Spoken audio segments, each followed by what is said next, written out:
திரு பிரியன், AIADMK ஆட்சியோட budget, திமுக ஆட்சியோட budget, அதை விட ஒரு மாற்றம், புதிய அரசு, புதிய பட்ஜெட் அப்படின்ற அந்த எதிர்பார்ப்பை பூர்த்தி செய்திருக்கிறதா இந்த தவேக அரசு பட்ஜெட்? இல்லை, அதாவது பல திட்டங்களுக்கு பேர் மாற்றுவதன் மூலமாக ஒரு புதிய திட்டம்ன்ற ஒரு தோற்றத்தை கொடுக்க பார்க்குறாங்க. அதாவது பேர் மாற்றுறது அது அரசியல் அதில் இருக்குன்றது நமக்கு தெரிஞ்ச விஷயம். அவங்க கலைஞர் பேர் வச்சுருப்பாங்க, அவங்க ஜெயலலிதா பேர் வச்சுருப்பாங்க. மாற்றுறதுன்றது திமுக அதிமுக பண்ணுற விஷயங்கள் தான். இவங்களுக்கும் கலைஞர் பேர் இருக்கிறத மாற்றணும். கலைஞர் மகளிர் உரிமை தொகையை கலைஞர் எடுத்துகிட்டு மகளிர் உரிமை தொகைன்னு போட்டு அப்படி போடுறாங்க. அதில் ஆச்சரியம் என்னென்னா, முதல்வர் திறன் மேம்பாடு திட்டம்னு ஒன்று இருக்குது. அதில் ஸ்டாலின் பேர் இல்லை, கலைஞர் பேர் இல்லை. அதையும் பேரை மாற்றுறாங்கன்றது ஆச்சரியமாக இருக்குது. முதல்வர் காலை உணவு திட்டம், அது காலை உணவு திட்டம், அது காமராஜர் பேர் வச்சுருக்கிறது யாருமே ஆட்சேபனை செய்ய போகிறதில்ல. எல்லாத்துலேயும் பேர் மாற்றுறதுலேயும் ஒரு அரசியல் இருக்குது, பேர் வைக்கிறதுலையும் ஒரு அரசியல் இருக்குது. அதெல்லாம் இதில் சும்மா மறைச்சியெல்லாம் பேச வேண்டிய அவசியம் இல்லை. பேர் மாற்றுறதுலையும் ஒரு அரசியல் இருக்குது, பேர் வைக்கிறதுலையும் ஒரு அரசியல் இருக்குது. அது மாதிரி அவங்க பண்ணுறாங்க. இந்த கவர்மெண்ட் அதுதான் பண்ணுறாங்கன்றது என்னுடைய கருத்து. அது நல்ல விஷயன்றது வேறு விஷயம். நல்ல விஷயன்றது அதை மறுக்கிறதுக்கு இல்லை. ஆக்சுவலாக பாயிண்ட் என்னென்னா, இவங்க தேர்தலுக்கு முன்னாடி சொன்னது என்ன, இப்போ நடக்கிறது என்ன தான் கேள்வி. தேர்தலுக்கு முன்னாடி இந்த திமுக கவர்மெண்ட்டே ஏதோ பெரிய பாவம் பண்ணிட்டா மாதிரியும், ஏதோ ஒரு பெரிய ஒரு அநியாயம் பண்ணிட்டா மாதிரியும், பெரிய அக்கிரமம் பண்ணிட்டா மாதிரியும், கடன் வாங்கி அப்படியே தமிழ்நாட்டை அப்படியே கவுத்துட்டாங்க அப்படின்னு பேசினார் விஜய். இன்றைக்கி என்ன நிலைமை? இன்றைக்கி ஆக்சுவலாக இந்த வருஷம் எவ்வளோ கடன் வாங்க போகிறீங்க? 1,22,00,000 கடன் வாங்க போகிறீங்க. 1,22,000 கோடி ரூபாய் கடன் வாங்க போகிறீங்க. அது என்ன கணக்கு? அது என்ன கணக்கு? அப்போ எப்படி என்ன பிரச்சாரம் பண்ணீங்க? நீங்கள் எப்படி பிரச்சாரம் பண்ணீங்க? ஏதோ கடன் வாங்குறதே ஒரு அயோக்கியத்தனன்ற மாதிரி பிரச்சாரம் பண்ணீங்கல்ல. அதுவே ஒரு முட்டாள்தனன்ற மாதிரி பிரச்சாரம் பண்ணீங்கல்ல. திமுக கவர்மெண்ட் ஏதோ 5,00,000 கோடியிலேருந்து 10,00,000 கோடி வரையும் போயிடுது அப்படின்னு சொன்னீங்கல்ல. இப்போ நீங்கள் இந்த வருஷம் 1,22,000 கோடி ரூபாய் கடன் வாங்குறீங்க. எந்த கவர்மெண்ட்டும் கடன் வாங்காத இருக்காது சார். அடிப்படை தெரியாமல் பிரச்சாரம் பண்ணி அதுக்கு திமுகவும் சரியாக பதில் சொல்லலை. அது ஒரு விஷயம் இருக்குது. திமுகவும் நம்ம இந்த அரங்கத்தில் பேசும்போது பல தடவை சொல்லியிருக்கோம், ஒரு கவர்மெண்ட் கடன் வாங்குறது சகஜம். 58,00,000 கோடி கடனில் இருந்து 2014 இன்றைக்கி ஆல் இந்தியா மத்திய அரசு இன்றைக்கி 200,00,000 கோடி கடனில் போயிருக்கு.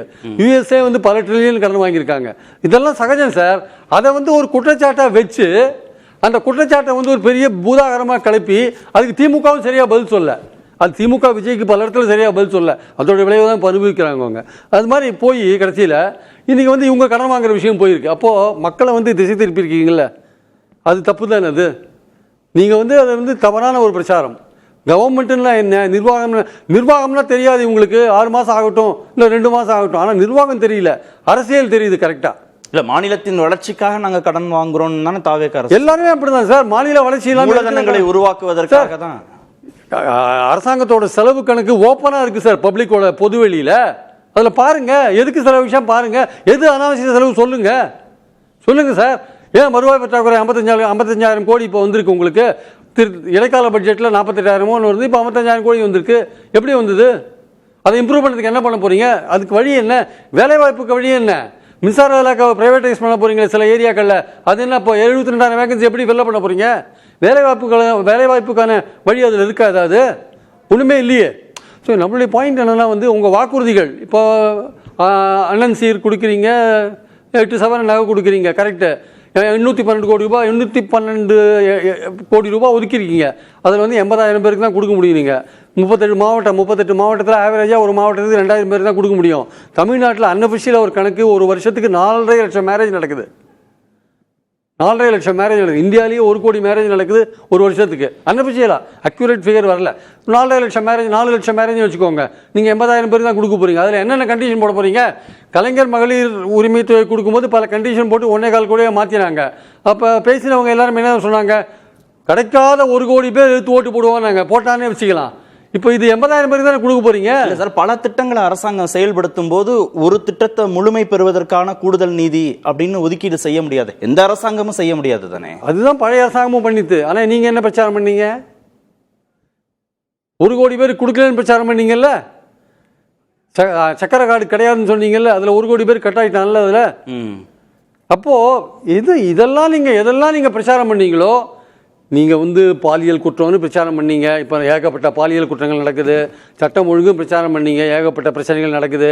காவல் மரணங்கள்னு பிரச்சாரம் பண்ணீங்க, 4-5 காவல் மரணங்கள் நடந்து போச்சு. நீங்கள் என்னென்ன சொன்னீங்களோ அதுக்கு நேர் லஞ்சம் ஊழல் கிடையாது. நீங்கள் உங்கள் தாவேக கட்சிக்காரங்களே கவர்மெண்ட் போஸ்ட்டுக்கு லஞ்சம் வாங்குறாங்கன்னு கான்வர்சேஷன்லாம் வெளில வருது. ஒரு பெண் மந்திரி வந்து கொலை பண்ணுவேன்ற அளவுக்கு பேசுகிற அளவுக்கு நிலைமை போயிட்டு இருக்கு.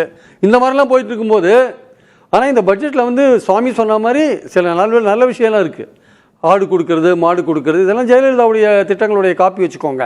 அது வந்து கிராம பொருளாதாரத்தை நல்லா இன்க்ரீஸ் பண்ணும். அந்த சேவை சட்டம் வந்து நிச்சயமா தேவை. இல்ல அவங்க கட்சி கட்டமைப்பை பலப்படுத்துறதுக்கு உதவி செய்ய அவர் வந்து கான்சன்ட்ரேட் பண்றாரு சார். அந்த விமன் ஓட்டை வந்து கன்சால்டேட் பண்றாரு. அதுதான் அந்த சவரன் நகை கொடுக்கறது, அப்புறம் மோதிரம் கொடுக்கறது, அப்புறம் மாடு கொடுக்கறது, ஆடு கொடுக்கறது, இதெல்லாம் வந்து விமன் ஓட்டை கன்சால்டேட் பண்ற ஒரு முக்கியமான விஷயம். அதே மாதிரி இளைஞர்கள் ஓட்டை ஏற்கனவே இளைஞர்கள் இப்போ இது கொடுக்குறாங்க வச்சுக்கோங்களேன், சைக்கிள் கொடுக்கறது, இல்லை மடிக்கணினி கொடுக்குற விஷயங்கள் போன்ற விஷயங்கள்லாம் வந்து அடுத்து 29 ஓட்டு போடுற வயசு வந்துருவாங்க. +2 ஸ்டூடெண்ட்ஸ். அதிமுக திமுக எல்லாருமே திரு சாமிநாதன் பட்டியலிட்ட எல்லா செக்டாரோட ஓட் பேங்கையும் கணக்கில் வச்சு தானே பல்வேறு திட்டங்கள் செஞ்சாங்க. திரு விஜய்க்கு மட்டும் அதுல என்ன பிரிவிலேஜ், கூடுதலான ஒரு அட்வான்டேஜ் என்ன கிடைச்சிட போகுது? அவர் சாமிநாதன் கூடுதல் அட்வான்டேஜ் அவர் கிடைச்சிரும் அப்படின்னு சொல்றாரு. அப்படி என்ன கிடைச்சிட போகுது? அதிமுக திமுக அதே பாதையில தானே டிராவல் பண்றாங்க. இல்ல கூடுதல் அட்வான்டேஜ் கிடைக்கிற அளவுக்கு சிறப்பான ஒரு விஷயங்கள் இதுல ஏதாவது இருக்கான்னா அப்படி எதுவும் எனக்கு தெரியல ஆக்சுவலா. அதாவது வந்து இந்த பர்டிகுலர் திட்டத்தினால இவருக்கு இன்னும் அடிஷனலா ஒரு செல்வாக்கு சேரும் அப்படின்ற மாதிரியான விஷயங்கள். ஆனால் இது வந்து நிறைய விமர்சனங்களுக்கு இடம் கொடுத்துருக்கு. இப்போ விவசாயிகளை பொறுத்த மட்டும் பார்த்துக்கோங்களேன். இன்னைக்கு வேளாண் பட்ஜெட் போட்டிருக்காங்க. 100% கடன் நீங்கள் 5 ஏக்கருக்குள்ள இருக்கிற விவசாயிகளுக்கு சொன்னீங்க. இன்னைக்கு நீங்கள் 75,000 தான் தள்ளுபடி பண்ணிருக்கீங்க. 5 ஏக்கருக்கு மேலே 50% சொன்னீங்க. ஆனால் நீங்கள் தள்ளுபடி பண்ணது வந்து 100 முழு தள்ளுபடின்னு சொன்னீங்க. 50% அதில் கிடையாது, வரல. அவங்களுக்கும் பெரிய விவசாயிகளுக்கும் பெனிஃபிட் இல்லை, சின்ன விவசாயிகளுக்கும் பெனிஃபிட் ஆகாத ஒரு விஷயமா இருக்கு. 3,500 ரூபா வந்து நெல்லுக்கு ஆதார விலை தரேன்னு சொன்னீங்க. 4,500 ரூபா கரும்புக்கு ஆதார விலை தரேன்னு சொன்னீங்க. அது நீங்க தரவே இல்லை. அப்ப இது ரெண்டும் ரொம்ப முக்கியமான கோரிக்கை. விவசாயிகள் வந்து நெல்லை வந்து கொள்முதல் நிலையத்துக்கு கொண்டு வந்தாங்கன்னா அது மழையிலையும் செய்திலையும் நனையுது, ஈரப்பதம் வந்து அது விலை வந்து ரொம்ப கம்மியாக போகுது. அது ஒரு பிரச்சனையா இருக்கு. சேமிப்பு கிடங்கள் கட்டணும்னு சொன்னீங்க. நீங்க வந்து டெம்பரரியா தார்பாலின் கொடுக்குறீங்க. நீங்க இது எவ்வளவு தூரம் அப்போ தொலைநோக்க வச்சு நீங்க பண்றீங்களா?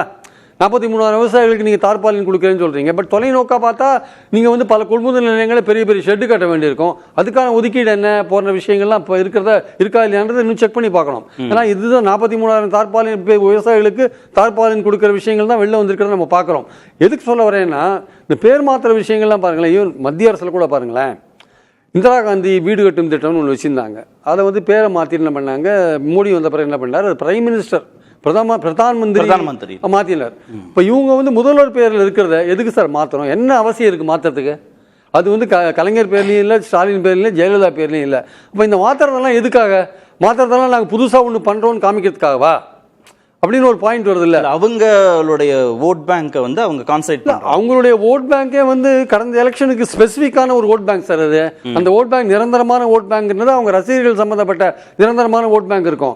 சென்ற எலெக்ஷன்ஸ் ஓட் பேங்க்ன்றது ஒரு மாற்றத்துக்காக போடப்பட்ட ஒரு ஓட் பேங்க். அந்த மாற்றத்துக்காக போடப்பட்ட ஓட் பேங்கை அவர் தக்க வைக்கிறாருன்றது இங்க பிரச்சனை. அவருடைய ஓட் பேங்க்ன்றது ஒரு 20% இருக்கு வச்சுக்கோங்க. மாற்றத்துக்கான ஓட் பேங்க் ஒரு 10-12% இருக்கு வச்சுக்கோங்க. அந்த ஓட்டை அவர் தக்க வைக்கிறாரா? அதுக்கான விஷயங்கள் இருக்கான்னா இல்லை. அதுதான் நான் கேள்வியாகவும் கேட்டேன்.